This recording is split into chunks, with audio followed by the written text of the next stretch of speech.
Today, the first of 10 maxims for Christians.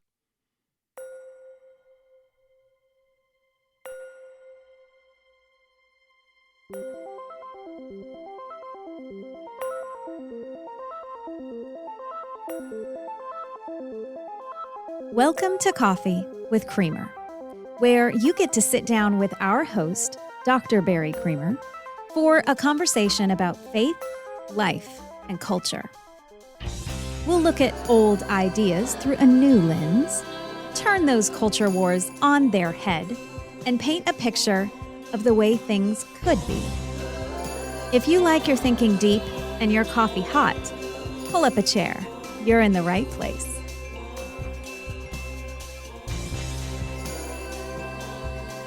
And when I say for Christians, by the way, I do not mean only Christians should listen to this. I do mean 10. So in the past, when we were on the radio, actually, and for years and years, I did a couple of times. I did a series called 10 Commandments of a Christian worldview. Back then, we called it. Not so much of a worldview, and I should think about it differently and talk about it differently, I think. And so I'm calling it 10 Commandments for Christians, but it's not really commandments. I mean, they're all imperatives, but they're maxims. They are, I hope, handier tools for understanding the essentials that underlie Christianity. And again, I think these would be helpful to anyone, whether you claim to be a Christian or not, that they would help to understand some of the not all, but some of the delimiters for Christianity. On this side of the line, you can say, yes, that's Christian. And on the other side of the line, I think you pretty much have to say, no, that's not Christian. That's what I mean by 10 maxims for Christians.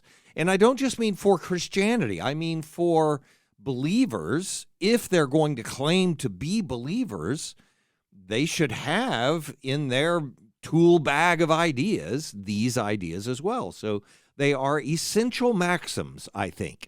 And so I want to explain one more thing about this before we actually jump into number one and then start going through the 10. This is going to be probably 10 episodes or maybe a few more. I'm not sure.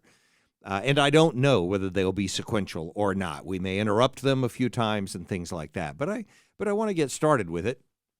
But before I start on the first maxim itself, I want to make a point about how lists like this are risky. They're always risky because I don't want some surreptitious way to imbue Christianity with kind of a litmus test. I've done that in the past. I used to live there, and if you want to go back and listen to any of my personal background confessional repentance type shows, I'm sure we can find a whole list of them in previous episodes. I don't want a list like that. When I was actually in seminary and then here at Criswell College working on my MDiv, I think a lot of how I understood the education I was getting was with that ability to have a sensitivity to key words and ideas in background that would reveal that somebody wasn't holding Christianity the only way it really ought to be held. And so I could be judgmental about people in a way that other people just didn't understand because they didn't know the magic words that revealed the corruption that lay underneath, blah, blah, blah. I've realized since then, and it is a realization, not just a change of mind, how surreptitious that was. To hold a magic key or code that would allow me to designate someone as inferior in the Christianity they held because they just didn't understand the repercussions of the language they were using. This is not like that. These are not maxims that you can use to judge someone else's Christianity secretly and find out that they really are servants of some scheme or some, conspiracy to undermine blah, blah, blah. It's not that at all. It's a way for us to look at ourselves. It's a way for you to look at the claims someone might be making and say, yeah, I can use that. Or no, I don't think that would be compatible with the fundamental claims of Christianity. Just the fundamental ideas that lie underneath Christianity. And so that's what I want to create. And there's always a risk when we're creating our own list of things we refer to as essential, which I am referring to this that way. And that can become our test, sort of our litmus test of whether you fit the culture or not, that we have to be careful about. As a simple example, and a really important example, and one that matters, one that actually defines the second of the maxims that I'll give to us later on about the value of human life. That's what we'll be talking about in the second maxim.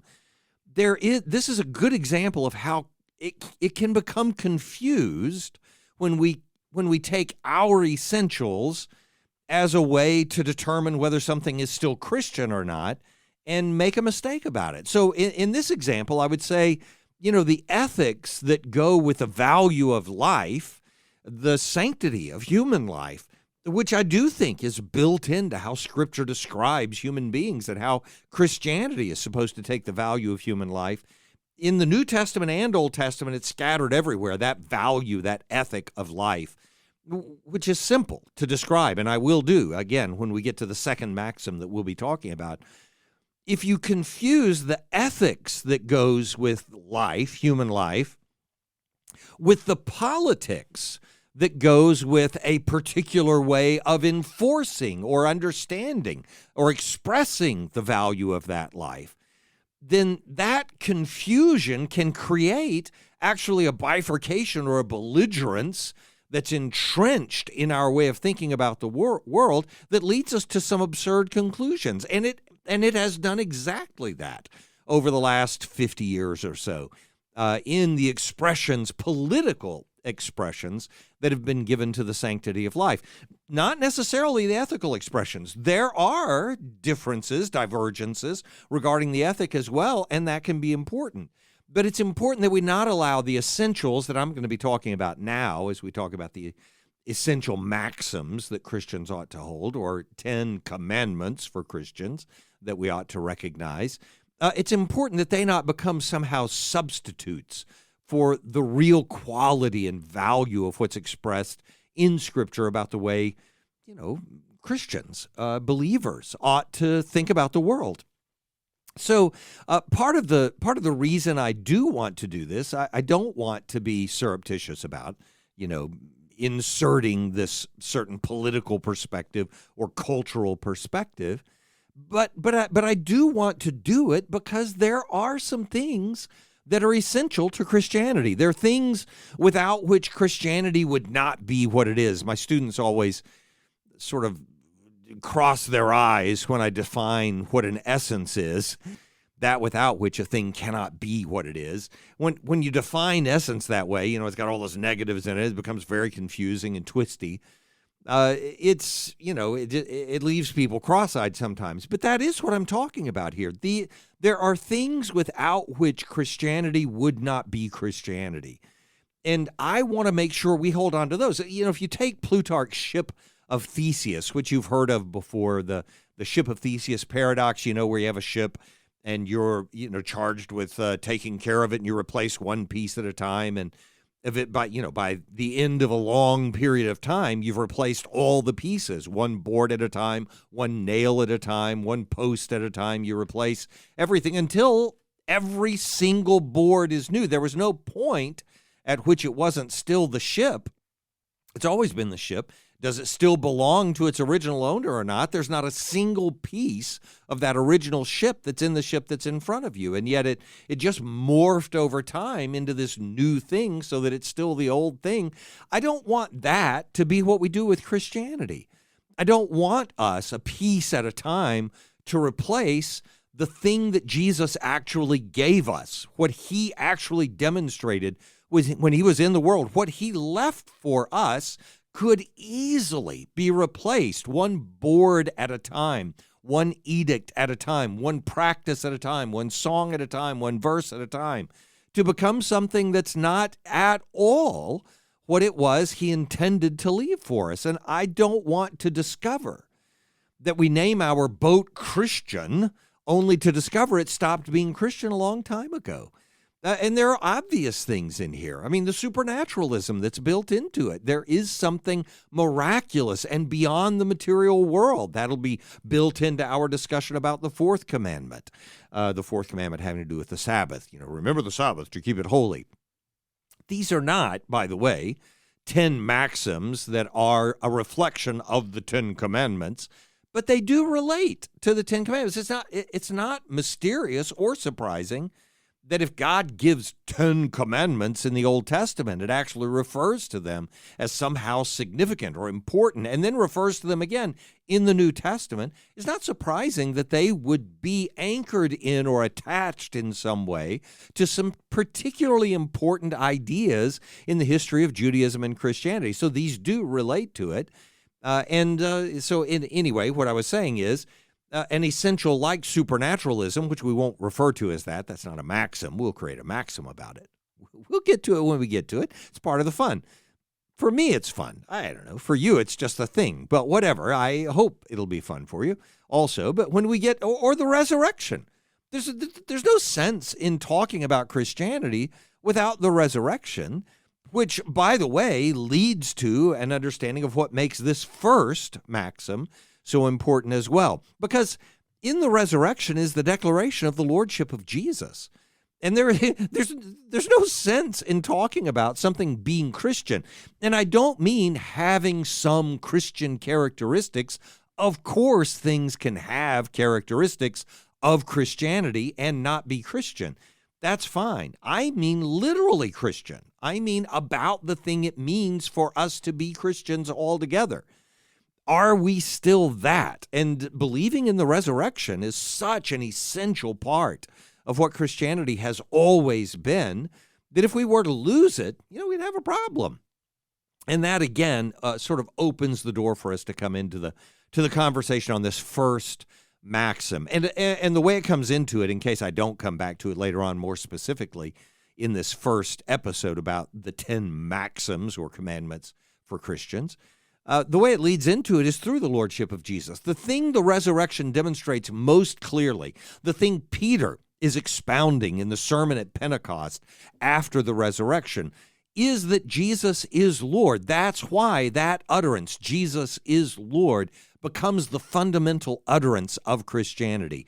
It's not all of the other doctrinal statements. It's not all of the other attachments we could put to it, and it's not all of the other ethics that go with it that are most fundamental to Christianity.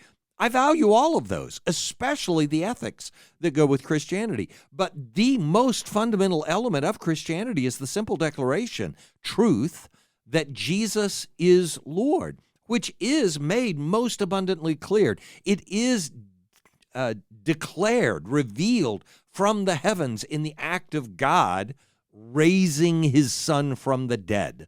So the resurrection's just built into Christianity. And once you say, I don't really believe in the resurrection, then it might be that you embrace a Christian ethic. It might be that you have a Christian culture. It might be that you participate in a Christian church, but it would not be that you are satisfying the very essence of Christianity, which includes the resurrection. I'm not trying to give that as a litmus test right now. It has been historically the litmus test. The lordship of Jesus, belief in the resurrection. That's it.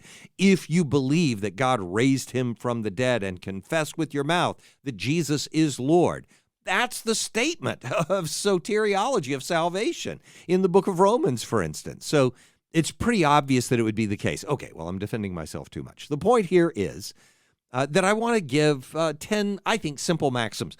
I would encourage you to take these along this line.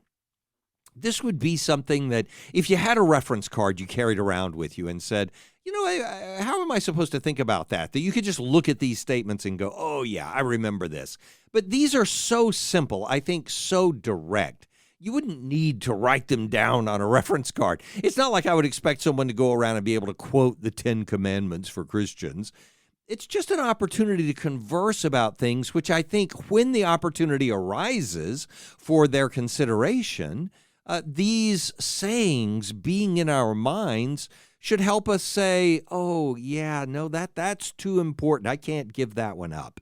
This is just a fundamental part of what it means to be the kind of theist that would claim to be Christian. And that statement, theist, that opens the door to the first maxim, which is this. By the way, this is the maxim I would put in place. The Lord is as important as you are not. And so there's the maxim, there's the commandment. The Lord is as important as you are not. That's how we should think about the world. No way to get around it. Now, obviously, the ideas behind that are present in the first three of the actual, Old Testament 10 commandments that Moses receives on Mount Sinai. The first three of those commandments, taking the language of Exodus 20, God speaks all these words. I'm quoting Exodus 20 now, saying, I am the Lord your God who brought you out of the land of Egypt, out of the house of slavery. And then the commandments begin in verse 3, you shall have no other gods before me.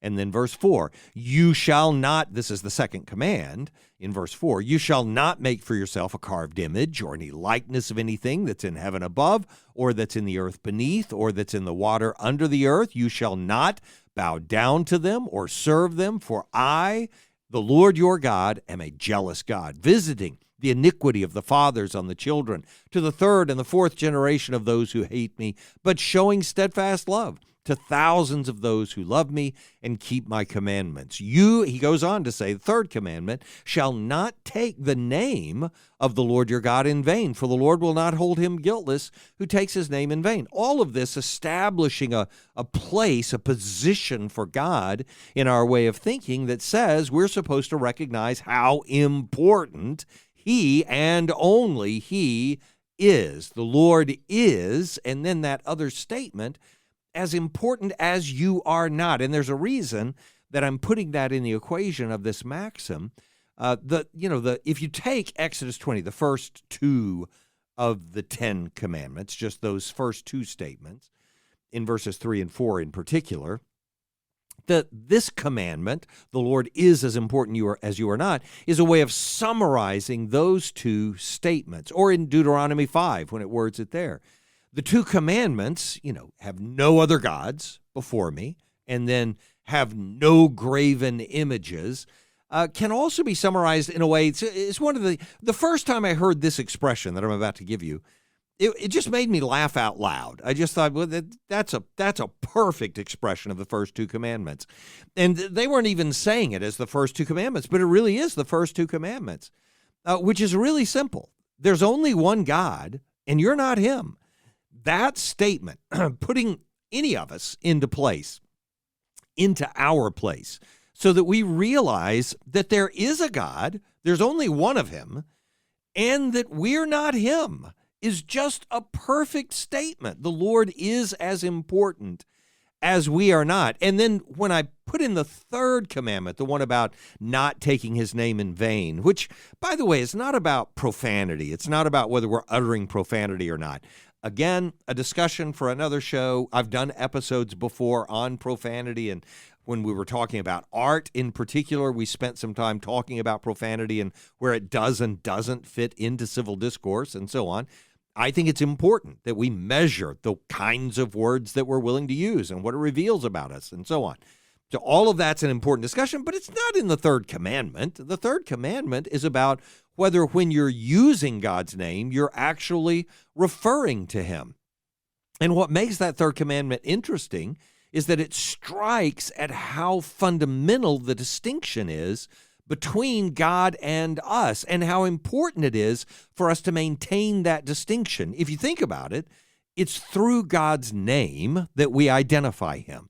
There's no immediate means for us to grasp his identity otherwise. That's why apophatic theology and the idea of negative theology becomes so appealing, because everything we say about God, categorizing him, pigeonholing him, is obviously errant in some way. Our metaphors are all inadequate in one way or another. And so there is a way that we should understand him that's not graspable by us. So instead, he gives us this sacred name, literally sacred, not to be used profanely or mundanely in everyday usage about the rest of the world, so that when we refer specifically to him, we're referring to him in a way that we would not use to refer to anything else.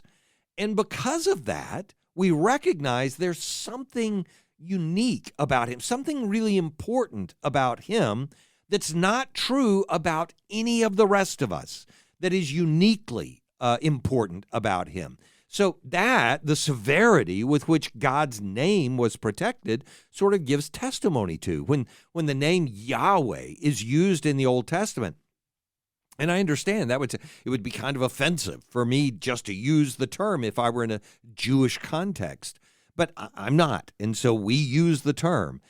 I think we probably should be careful about when we're willing to use it and how we're willing to use it. But that name is so protected in the Old Testament. I mean, there are times they're drawing fences around it grammatically, literally putting marks in the text to separate the name of God, Yahweh, from something that might be profane in the same verse where his name is used. It's a fairly fascinating reverence for the name Yahweh in the Old Testament. And again, I mean, he gives us the name because I think he wants us to use it in reference to him. So I don't mind using it. But even in Jewish Old Testament practices or in Jewish practices in general, the substitution of a name Adonai or Hashem, literally replacing the name Yahweh with the words the name, so that you don't profane the name, or maybe using the name Elohim or the word Elohim in place of Yahweh. Using any of that in those Old Testament or Jewish practices is all testimony to just how severely we're supposed to regard the name of God as identifying him uniquely.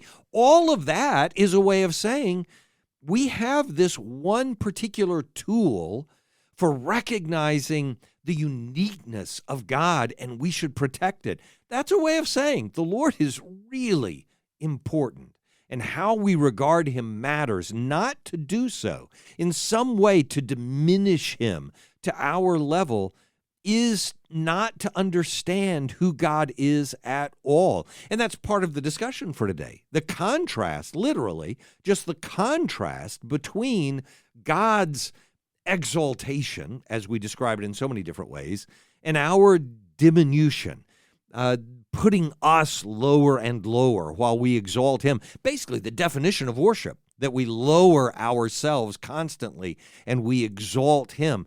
This last Sunday, I preached from Psalm 103. It's a psalm I've preached 100 times before. I love the psalm, and the previous Bible, I actually finally bought a new Bible not too long ago because mine was falling apart. And it was, I didn't have an ESV. I didn't have a single actual copy of the ESV, meaning paper copy of the ESV. What's wrong with me? Because I use the ESV when I normally preach. I just normally preach from tablet. You don't care about any of that. My point is to say, when I was preaching Psalm 103 this time, I sort of reorganized everything. I needed to be a little briefer because there was a translation going on at the same time and so on. But it's just so rewarding to preach that text. And I'll share it with you at some point. We'll do an episode on Psalm 103. Because it has, in the beginning and end, it is, bless the Lord, O my soul. That's the key statement, the opening and closing utterance of the psalm. But in between it, there's all the goodness that he has toward us, the mercy he has on our sinfulness, the compassion he has for our weakness, because we're perishing human beings. We're like a flower in a field that dies, and then the hole in the ground where the flower used to be doesn't even remember that the flower used to be there. That's how diminished we are in our significance being described in that psalm, and yet it's a psalm that then immediately rises to the level of God's exaltation over every part of creation. He is above and over everything. That contrast, God ruling over everything and men passing away so abruptly the earth can't even remember that they were here. That contrast is what we're supposed to bring into our understanding of who God is. The Lord is as important as we are not. It's built into the nature of our forgiveness. And just think about this. For us to grasp that God is not fazed, F-A-Z-E-D, he's not fazed by our moral failures. It's challenging for us. We despise ourselves once we've recognized that we actually have had a moral failing, we can despise ourselves to the point that we really don't understand or grasp how on earth God could possibly forgive us. And then we fail, in the language we like to use about ourselves, we fail to forgive ourselves. To put it in psychological rather than judicial or forensic terms, we fail to forgive ourselves. It's less of a statement about how sufficiently we recognize our guilt, although it is partially that, but then it is more of a statement about how insufficiently we grasp the superiority of God. The truth that God is so much greater than us can change our understanding of how capable God is of not only forgiving us, but also of changing us. Oh, I don't think I could ever be. Our doubt in ourselves isn't as much a statement about ourselves as it is a statement about our lack of understanding God's greatness. That's the reality of it. It's one of the maxims that we'll bring up much later, God's ability to change human beings, which, believe me, is one of the most difficult maxims for me to hold, because I understand how rigidly we're fixed in the systems, well, to finish the sentence, in which we're fixed. Okay, so anyway, in any circumstance, God is so much greater than we are. Jeremiah has beautiful language for it. We know the self-loathing Jeremiah. I can really identify with the guy. I realize now, when I was in high school, especially in college, and I had such a difficult time reading the book of Jeremiah, I really had a hard time trudging through it. Every single time I read through the Bible, I'd get to Jeremiah, and it was just a mud pit. I realize now how much of that was just how commonly I could associate with his expressions in a way that wasn't pleasant.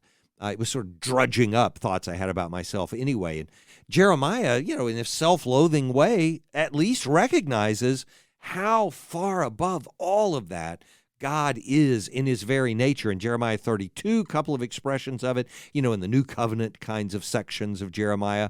Ah, Lord God, he said, it is you who have made the heavens and the earth by your great power and your outstretched arm. You could even going back to previous episodes we've had, think of Job recognizing this, although he might not have said it. He would put his hand over his mouth, right? Nothing is too hard for you, Jeremiah says. You show steadfast love to thousands, but you also repay the guilt of fathers to their children after them. O great and mighty God, whose name is the Lord of hosts. This is who you are. On either side, so far greater above us. In Jeremiah 32, 26, just later, 8 verses later or so, the word of the Lord came to Jeremiah and said, Behold, I am Yahweh, I am the Lord, the God of all flesh. Is anything too hard for me? That expression that, makes its way into the New Testament as well. Is anything too hard for me? Of course, that's the point. Nothing is too hard for God. He can feed a nation in the wilderness. This is the idea that when we recognize that the Lord is as great as we are not, that we recognize that he is as kind as we are not, that he is as important as we are not, then we're grasping a fundamental in our faith.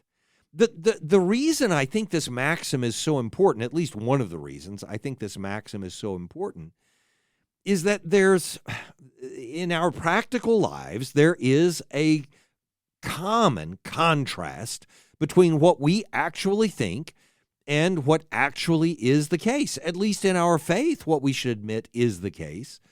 So the way, and I've had, again, previous episodes about this entirely, so I won't try to rehash the details of it. But, Western culture used to be theistic. The world was replete with meaning and purpose. It was a stage in which we were acting. And I don't want to go back to that. I'm not asking to go back to thinking of the world as a stage and we're just play actors that God has put down here to play through the drama that he's written for us. I don't want the whole metaphor to be lived out in our daily way of thinking about the world. But there is something in that that's inescapably important to a theistic way of understanding the world. God has a plan for the world, and it's happening, and we're living in the world for which he has a plan, which means everything that's happening in the world does have meaning. And it also means that everything we experience in this life has a purpose. It doesn't even matter whether we think about it retroactively or prospectively. Whichever direction we're thinking about it, recognizing that God has a purpose for it. You understand what I mean by that? I'm not even saying I have to be able to look back and say, well, I understand why that happened to us. I'm not Job's friends. I don't need to be able to point my finger at someone and say, well, it's not hard to figure out why that happened to you. I don't have to do it retrospectively, but prospectively, I do have to, and Job recognizes this, I do have to admit that if something happened in the world, my job from this point forward is to figure out how I'm supposed to move forward on the premise that God still knows what he's doing. There is some purpose for this. And now, in my obedience, I can demonstrate my faith that God is still God. That's part of recognizing what's going on. That's part of what's built into a theistic world. That's how we understand the world. But what we became in our culture and our way of thinking is not theistic, but deistic. And this is, I'm not condemning the whole thing. There's incredible value in the way we solve problems mechanistically, in the way we address issues using systems and theories and science, basically. I love all of that. I've had whole episodes about that in the past. That's fine.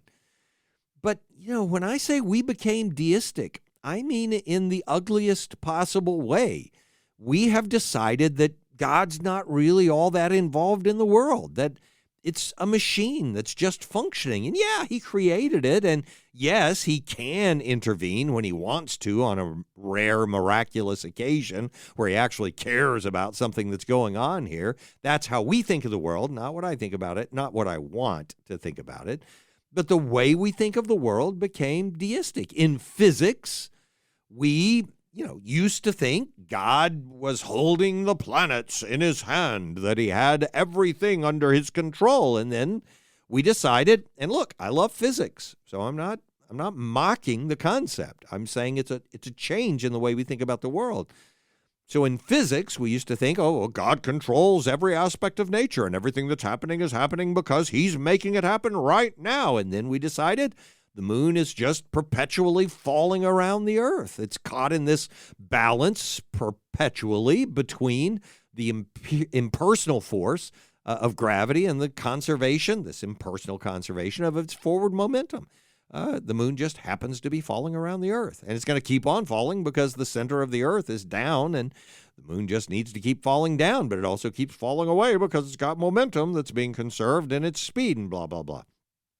By the way, once you really grasp that picture, if you think all the way through it and realize it's just perpetually falling and it never stops, then you really do stop seeing a need for a personal force to be behind the movement of things like the moon.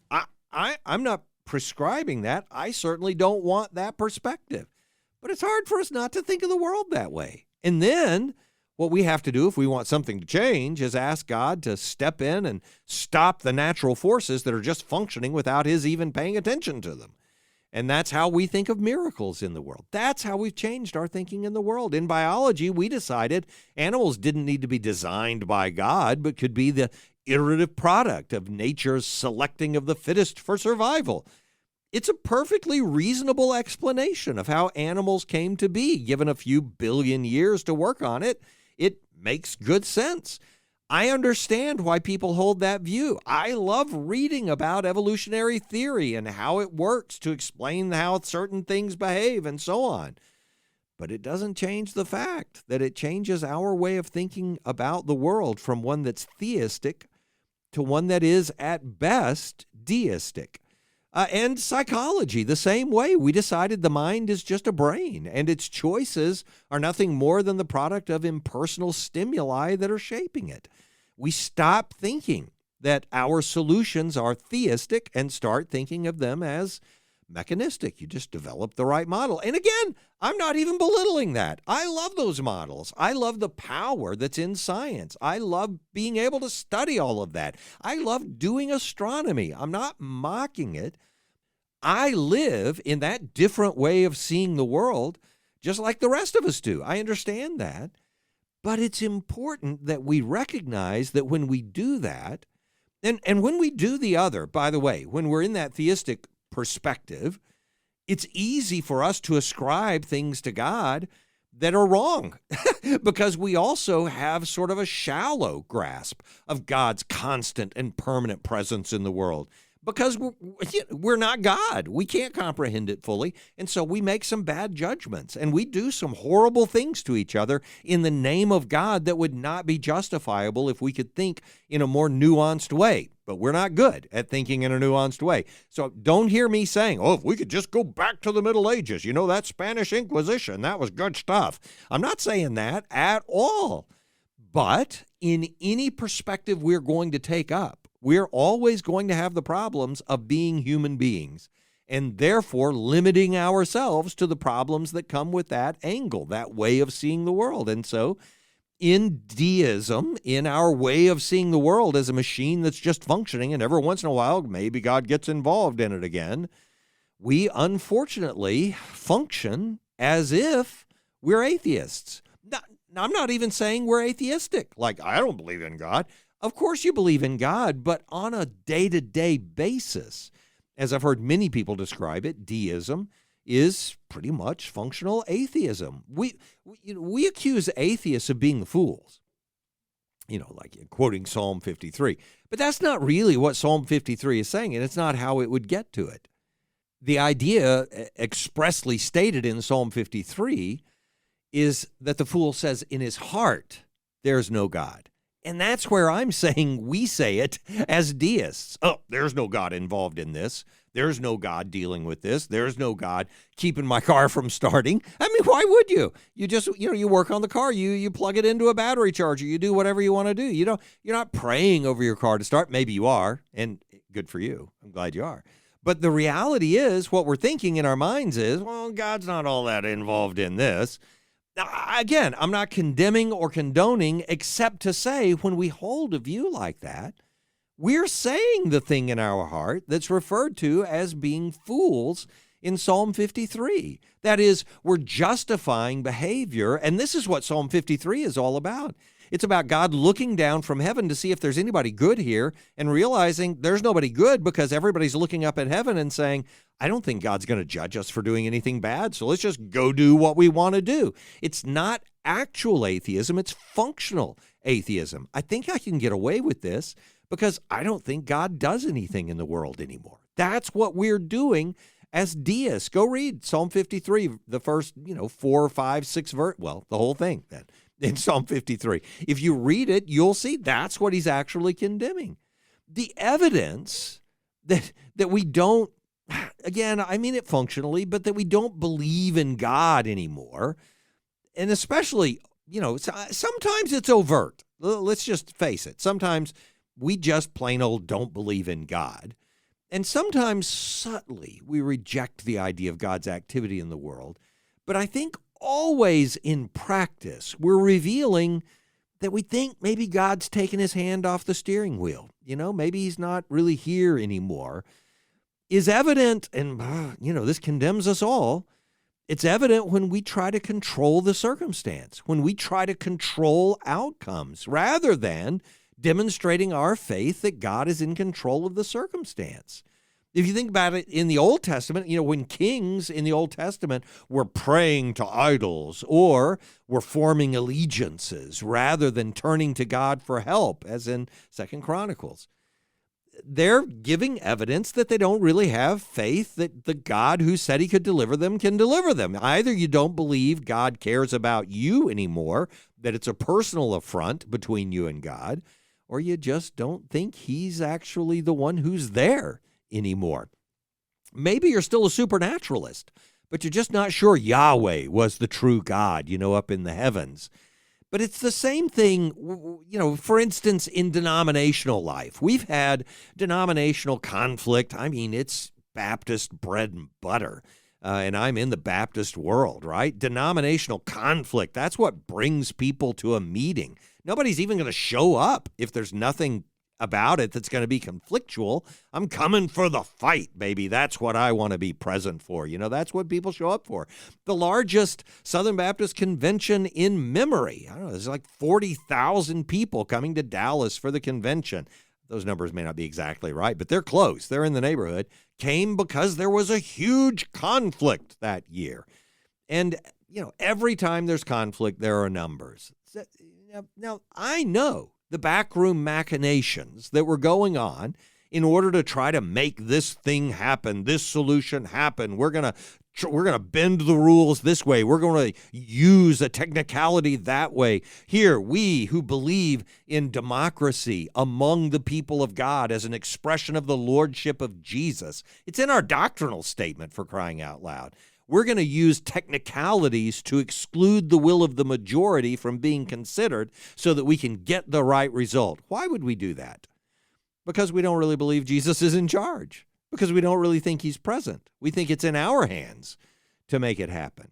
And I'm telling you, when we get to that point, which, again, historically, we get to that point a lot. When we get to that point, we're basically not believing in God anymore. No, I think I'm the one who has to do it. And that's not a great place to be. It's where we are in politics in the world not just right now. It's where we are almost constantly in politics in the world when we try to bring our religion into our political practices. And I understand why we do that. Every time we do the wrong thing to try to get the right result, and by the way, we'll talk a lot more about that when we get to what right now, I may change the order of these as I'm going through them, but would be the seventh maxim about, how to do right, what makes for right. When we get to that one, you'll understand that we're talking about this. When we do the wrong thing in order to get the right result, what we're saying is, I can't really trust God to bring about the right result if I do the right thing. So I'm going to do it my way and solve the problem here. That's what we're doing. And by the way, I'll add on to that one, and this leads us toward the point I want to make at the close of what we're talking about. When we talk about ourselves too seriously, I'm the only one, I'm the person who, when we're doing that, what are we saying about where God fits into the equation? He is as important as we are not. The everyday aspect of this commandment is that while everything about God is dead serious and important, all the stuff about us as people, not so much. An example of that, of how unimportant we are, is whether I personally succeed at something or not. It's not that important. I even learned this in rhetoric. I learned, and I wish I had learned it earlier in life. I was told it plenty of times earlier in life. I was given the example of it in the debating that I did in junior high and high school. You're not trying to persuade the other debate team. You're trying to persuade the judge. What you're doing with the other debate team is just having an interaction so the judge can make their decision. You would think that I would have learned from that when I'm having a dispute with someone or an argument with someone or a disagreement with someone, that I don't have to, in the moment, persuade them. I just make the best case that I can and let it lie and let it take its form later on. And I have learned that people will go and they'll rummage through the ideas, and later they might even change their mind. I don't need people to change their mind in the moment. Just learning that, you would think, would have made this point to me that it's not important whether I succeed at something or not. It's not important that I look good when I'm doing something. That doesn't matter at all. I'm a flower that blossoms for a moment and then withers away, and the ground doesn't even remember I was there. That's how the Bible describes us. On the other side of that, on the side that says we really are important, an example of how significance can be restored to us despite how unimportant we would be in comparison to God, is whether I live out God's mercy, God's goodness. It's hugely important, not because of me, but because of his mercy and goodness. They are so important that it gives me significance. It gives me importance to be a part of that. That's why God has chosen to ascribe centrality to man. and I mean humankind, to men and women. He has chosen to ascribe centrality to us. He puts Adam and Eve in the middle of the Garden of Eden, that he puts in the middle of the paradise that he creates in every other act of that creation. Humankind is central to the importance of all things that are created. And then he gives us agency as well. But in that agency, we enact the fall. And but listen to this, in the fall, God doesn't then say, oh, well, I'll just make them a cockroach and step on them and they'll be done. He doesn't do that. Instead, he makes us the center of the meta-narrative, the whole story of Scripture about redeeming humanity and thereby redeeming the whole of the creation that he had put us at the center of. The point being, understanding that our importance is diminished incredibly when we're put next to God doesn't change the importance of how we are seen next to God. I think, the most neglected truth about God in our current minds is his way of relating to our world. He's the creator. If you put it in Colossians 1, he's the creator. He is the culmination, the concluder of the creation, and he's the current sustainer of the creation. And there's just no getting around how important all of that is. In fact, on the idea of the creator, in Colossians 1, he's the image of the invisible God, the firstborn of all creation. By him, all things were created. You know that language. A book I read not too long ago that I mentioned in a couple of episodes previously called The Strangest Man. I've forgotten the subtitle, but it's about Paul Dirac, this brilliant mathematician, theoretical physicist, scientist of the atom, however you want to regard him. Just an incredibly brilliant mind, a complete skeptic of religion, completely rejected the ideas of Christianity and theism and religion, wrestled with the questions of God's fit with the universe, principally on the issue of creation and continuation. He wrestled with that fit through the most intense parts of his life. There's just no getting away from it. God's relationship with the creation is paramount. It is critical for us to understand, and it puts him as the important figure in all of it. We come and go. He is the origin and the end and the sustainer in the middle. That's how important he is to us. I wish this weren't the case. So it's the first maxim. Just carry this around in your pocket as the very first thing you think. The opposite of this, to us, we think of him as, once upon a time in a land far away, God created things, and he made this story about Jesus, who, in a land far away, and so on. That's how we think of him. God, not a God here and now, the world where we actually live. That's not where he is. He's up there in heaven, which might as well just be a mythological place for us. That's not where he should be in our minds. We should be willing to take the Lord very seriously. But ourselves, not so much. We should be willing to tremble in the presence of God and then laugh at ourselves. Maxim 1. 9 more to come. Thanks for joining us for Coffee with Creamer. Your cup of coffee may be finished, but we are not. Come back next week for a refill as we sit down to examine a new set of ideas and cultural issues. Don't miss an episode. Subscribe wherever you get your podcasts or visit our website at barrycreamer.com. Until next time, keep your mug hot and your mind sharp.